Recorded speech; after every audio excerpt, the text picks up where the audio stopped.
বিয়ের ৪ বছর পর আমার স্বামী মারা যায়। ২.৫ বছরের মেয়ে ও ৩ মাসের ছেলেকে নিয়ে আমি বিপাকে পড়ে গেলাম। বিয়েটা হয়েছিল পারিবারিকভাবে। আমার স্বামী, মা-বাবা কেউই জীবিত ছিলেন না। মাথার উপরে ছিলেন ভাসুর ও তার স্ত্রী। আমি পরিবারের বড় মেয়ে। আমার বাবা এত অর্থকড়ি না থাকলেও আমরা মোটামুটি পর্যায়ের ছিলাম। কিন্তু আমার স্বামীর পরিবার ছিল আমাদের থেকেও নিম্নে। নম্র-ভদ্র সৎপাত্র পেয়ে বাবা আর অর্থের দিকে তাকাননি, তুলে দিলেন আমাকে।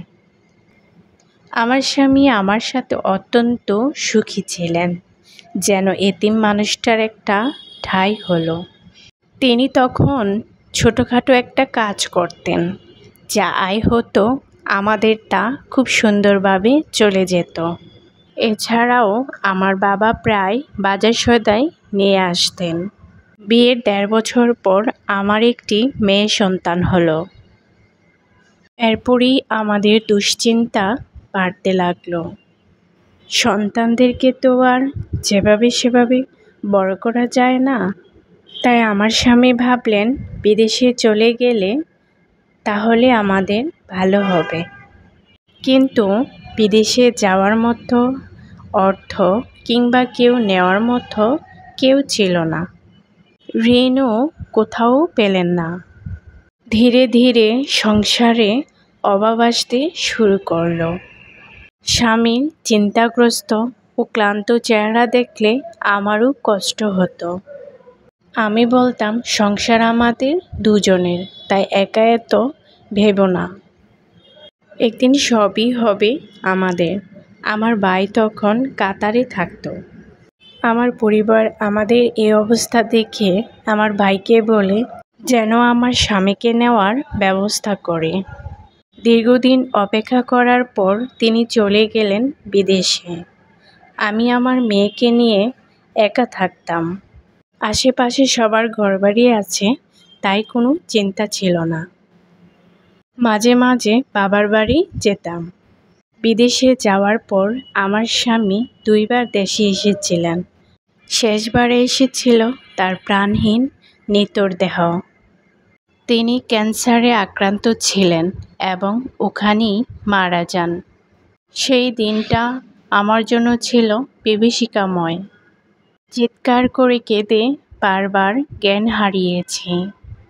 ভবিষ্যতের দুশ্চিন্তার থেকে মানুষটাকে হারানোর যন্ত্রণা আমাকে শেষ করে দিচ্ছিল।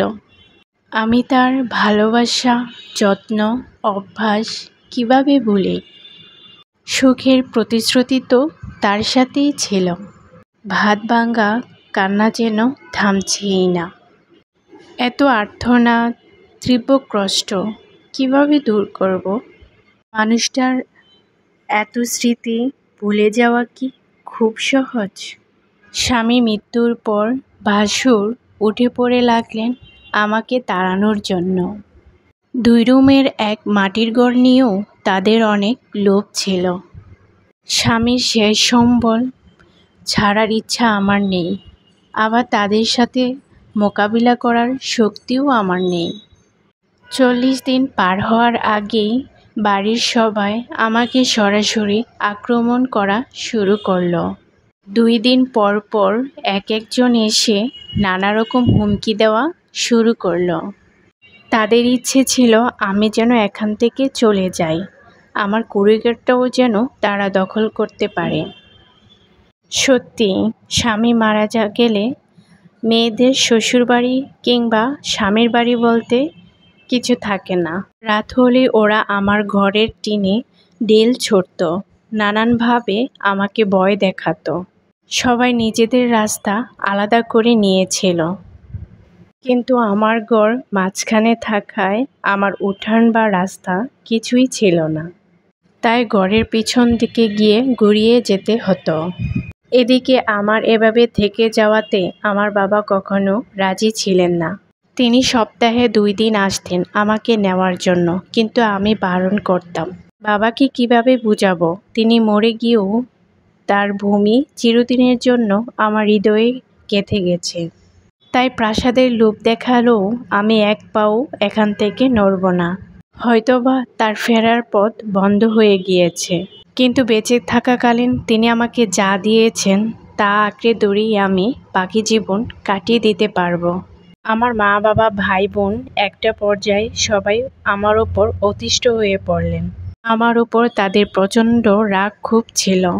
একের পর এক বিয়ের প্রস্তাব যখন আমি ফিরিয়ে দিচ্ছিলাম, তখন বাবাও মুখ ফিরিয়ে বললেন, ঠিক আছে, দেখব কতদিন একা একা বেঁচে থাকিস। এরপর তারা আমার সাথে যোগাযোগ করা বন্ধ করে নেয়। আমিও নিজের মতো করে জিদ ধরেছিলাম। সেলাইয়ের কাজ করে দিন চালাতাম, যদিও এটা খুব কষ্টকর ছিল, তবুও খুব হিসেবে দিন পার করতাম। কিন্তু দিন যত যেতে লাগলো, বাচ্চাদের খরচ ততই বাড়তে লাগলো। একটা সময় লাজ লজ্জা মান মর্যাদা ফেলে মানুষের বাড়িতে কাজ করা শুরু করলাম। আমার স্বামী যেহেতু গ্রামে একজন ভালো মানুষ ছিলেন, তাই গ্রামের সবাই আমাকে সাহায্য করতেন।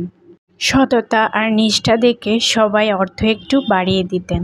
তা দিয়ে আমি আমার ঘরটা মেরামত করি এবং একটা রাস্তা তৈরি করি।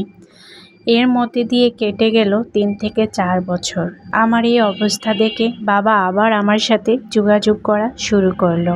তারা বুঝতে পারলেন আমি আমার কথায় অনড় এবং তারা আমাকে সাহায্য করা শুরু করলেন এবং আমার ছেলেকে নিয়ে গেলেন। আমার ছেলে তখন নানা বাড়ি থেকেই পড়তে লাগলো। মেয়েটা আমার কাছেই থাকে। এভাবে আরও 3 বছর কেটে যাওয়ার পর আমি আমার মেয়েকে নিয়ে বাবার বাড়িতে চলে যাই এবং মাঝে মধ্যে স্বামীর বাড়িতে আসতাম। তবু এর ফাঁকে আমার নানান জিনিস তারা দখল করে নিয়েছে। ঘরটাকে বাঁচানোর জন্য অনেক কষ্ট করেছি। মেয়ে যখন বড় হলো, তখন তার বিয়ে নিয়ে চিন্তায় পড়ে গেলাম। ততদিনে মোটামুটি আমার ঘর তখন ঠিক হয়ে গিয়েছে। আমি অল্প অল্প করে টাকা জমিয়ে ঘরটাকে ঠিক করেছি। কিন্তু এখন মেয়ের জন্য ভালো একটা সৎ পাত্র চাই। মানুষের মতো মানুষ এমন একজন পুরুষের হাতে আমার মেয়েকে তুলে দিতে চাই। কিন্তু পিতা বেঁচে নেই জেনে কোনো পাত্রী আসতে চেত না। নিজেকে তখন খুব অসহায় লাগছে। আশেপাশের লোকজন তখন বলতে শুরু করলো, আগেই বলেছিলাম দ্বিতীয় বিয়ে করে নাও, এখন কেঁদে কী লাভ। স্বামীকে ছাড়া দীর্ঘ 18 বছর কাটানোর পর আমি পুনরায় আবার ভেঙে পড়লাম। এতগুলো বছরে মানুষের অনেক কথা শুনেছি, ধৈর্য ধরেছি, আপনজনদের কাছেও প্রতারিত হয়েছি। সম্মানের ভয়ে কতটা রাত নির্ঘুমভাবে কাটিয়েছি, কতদিন কত বেলা না খেয়ে থেকেছি, তবু কাউকে বুঝতে দেইনি। এত বছরের যন্ত্রণা এখন যেন আরও উপচে পড়েছে। তারপর একদিন একজন সৎপাত্র পেলাম। তার মা বাবা কেউ জীবিত নেই জেনে খুব মায়া হচ্ছিল, কিন্তু বয়স তার একটু বেশি, যদিও নিজের কাছে কেমন জানি লাগছিল। কিন্তু পাত্র এবং তার অভিভাবকদের কথায় আশ্বস্ত হয়ে ওখানেই বিয়ে ঠিক করে ফেললাম। ছেলে এমনিতেই সুন্দর ছিল, বয়স ততটাও ধরা যায় না। বিয়ে দেওয়ার পর এবার লোকেরা বলতে শুরু করলো আমি নাকি টাকার কাছে মেয়েকে বিয়ে দিয়েছি। পায় তাদের কথায় জীবনে চলার পথে সাহায্য করার মতো কাউকে পাওয়া যায় না, কিন্তু কাটা বিছানোর লোকদের অভাব নেই। লোকদের সমস্ত অপমান এখনো সহ্য করছি।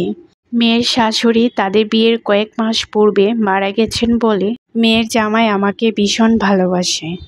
নিজের মায়ের মতন দেখে আমিও তাকে নিজের ছেলের মতো আপন করে নিয়েছি। মেয়ে আমার অনেক সুখে আছে, আমি যতটুকু চেয়েছি তার চেয়েও অনেক বেশি। এর গড়ে নাতিও হয়েছে। সেই নাতিকে নিয়ে আমার একটা বছর খুব সুন্দরভাবে কেটেছে। শুরুতে আমার মেয়ে অনেক কষ্ট করেছে, যেহেতু যৌথ পরিবার এবং তার স্বামী প্রবাসী। আমার মেয়ের ভাসুর যা তার উপর সমস্ত কিছু চাপিয়ে দিত। কিন্তু গত কয়েকদিন আগে আমার মেয়ে তার স্বামীর কাছে চলে গেছে। আমার মেয়ে যখন আমাকে বলে, মা তুমি ভাবতেও পারবে না আমি কতটা ভালো আছি, আর মানুষটিও কত ভালো, আমাকে কত যত্ন করে, আমার মন ভরে যায়। তখন মনে হয় আমার একা থাকার সিদ্ধান্ত সঠিক ছিল। আমার স্বামীর কবরের দিকে তাকিয়ে নিজেকে সার্থক মনে হয়, আমি তার আমানত রক্ষা করতে পেরেছি। এখন কেবল ছেলের জন্য চিন্তা। সে এখনও পড়াশোনা করছে, তবে তার দুলাভাই এবং মামা দুজনেই সাহায্য করতে রাজি। কিন্তু আমি কারোর আশা করি না। আমার ছেলের জীবনও সুন্দর হবে, সেও সুখী হবে। নিজের জন্য কিচ্ছু চাই না, নিজেকে এখন অনেক সুখী মনে হয়, ঘুমোতে গেলেও শান্তি অনুভব করি। হাজারো বাধা পেরিয়ে স্বামীর ভিটে মাটি কামড়ে ধরে রক্ষা করতে পেরেছি। আমি জানি কতটা উত্তাল ঢেউ পেরিয়ে এ পর্যন্ত এসেছি। জীবনে আর কী বা চাই। 4 বছরের সংসার জীবনে মানুষটা আমাকে এত পরিমাণ ভালোবাসা দিয়েছে যে সেসব স্মৃতি আঁকড়ে ধরে 20 বছর কাটিয়ে দিয়েছি। এখনও আমার স্বামীর ভালোবাসা আমার কাছে কি চমৎকারভাবে উজ্জীবিত। সব সময় মনে হয় এই তো সেদিন সে আমার পাশে ছিল, তার সাথে কেটেছিল কত সুন্দর দিন। 20টা বছর যেহেতু কাটতে পেরেছি, আশা করি মৃত্যুর আগ পর্যন্ত আমি আমার স্বামীর স্মৃতি ধরে রাখতে পারবো। আমি তার স্মৃতি কখনোই মুছতে চাইনি। হয়তোবা দ্বিতীয়বার বিয়ে করলে একজন সঙ্গী পেতাম, কিন্তু ভালোবাসা আর হয়ে উঠত না। এরকম হাজারো নারী জীবনের সাথে যুদ্ধ করে বেঁচে আছেন। গল্পটি কেমন লাগলো অবশ্যই কমেন্ট করে জানাবেন। যদি ভালো লাগে তাহলে লাইক কমেন্ট শেয়ার করে দেবেন। আজকের মতো এখানেই বিদায় নিচ্ছি। আল্লাহ হাফিজ।